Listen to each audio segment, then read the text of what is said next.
So ಈ ಟ್ರೆಮರ್ಸ್ಗಳು ಕಾಣಿಸ್ಕೊಳ್ಳೋ ಬಹಳಷ್ಟು ವರ್ಷಗಳ ಮುಂಚೆನೆ ನಾನ್ ಮೋಟರ್ ಸಿಂಪ್ಟಮ್ಸ್ಗಳು ಕಾಣಿಸ್ಕೊಳ್ಳುತ್ತೆ.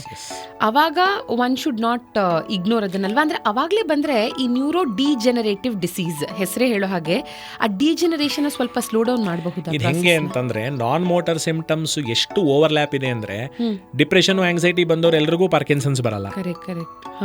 ಸ್ಮೆಲ್ ಕಮ್ಮಿ ಆಗಿದೆ ಅಂತ ಬಂದವ್ರಿಗೆ ಕೋವಿಡ್ ಸೀಕ್ವೆಲ್ ಇರ್ಬೋದು, ಕೋವಿಡ್ ಇನ್ಫೆಕ್ಷನ್ ಆಗಿ ಸ್ಮೆಲ್ ಇಲ್ಲದೆ ಇರ್ಬೋದು, ಮೂಗ್ನಲ್ಲಿ ತೊಂದರೆ ಇದ್ದು ಮೂಗಲ್ಲಿ ಯಾವುದೋ ಬಾರಿ ಇನ್ಫೆಕ್ಷನ್ ಆಗಿ ಸ್ಮೆಲ್ಲಿನ ಕೊರತೆ ಇರ್ಬೋದು.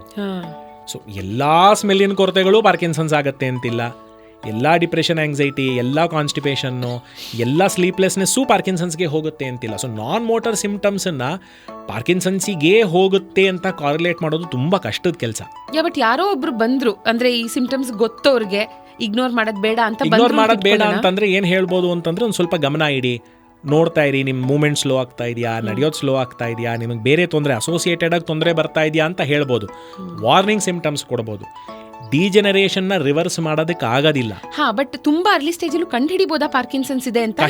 ನಾನ್ ಮೋಟರ್ ಸಿಂಪ್ಟಮ್ಸ್ ಇರುವಾಗಲೇ ಕಷ್ಟ. ನಾನೇ ಹೇಳ್ತಾ ಇರೋದು Parkinson's in diagnosis most of the times is A clinical diagnosis.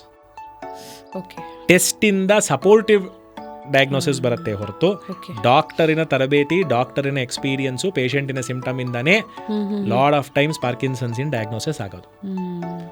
MRI ಮಾಡಿಸಿ ನಂಗೆ ಪಾರ್ಕಿನ್ಸನ್ಸ್ ಇದೆಯಾ ಇಲ್ವಾ ಅಂತ ಹೇಳಿ, ಅಥವಾ ಇನ್ನೊಂದು ಪೆಟ್ ಸ್ಕ್ಯಾನ್ ಮಾಡಿಸಿ ನಂಗೆ ಪಾರ್ಕಿನ್ಸನ್ಸ್ ಇದೆಯಾ ಇಲ್ವಾ ಅಂತ ಹೇಳಿ ಅಂತಂದ್ರೆ ಹೇಳೋದು ಕಷ್ಟ.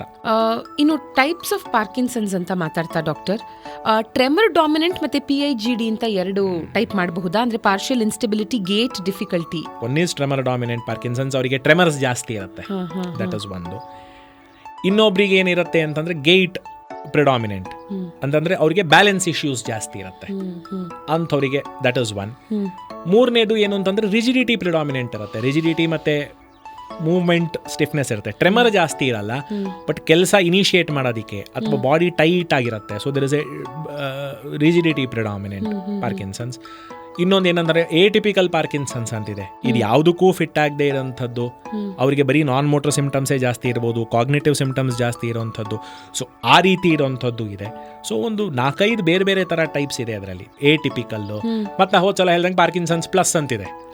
ಇದ್ರ ಜೊತೆಗೆ ಇದ್ರದ್ದು ಒಂದು ಸ್ವಲ್ಪ ಸಿಂಪ್ಟಮ್, ಅದ್ರ ಜೊತೆಗೆ ಇನ್ನೂ ಒಂದು ಸ್ವಲ್ಪ ಜಾಸ್ತಿ ಇರೋದ್ರಿಂದ ಬೇರೆ ಕಾಯಿಲೆಗಳು ಅದಕ್ಕೆ ಸಂಬಂಧಪಟ್ಟ ಹಾಗೆ ಅಕ್ಕಪಕ್ಕ ಒಂದು ಸ್ವಲ್ಪ ಇರೋದು.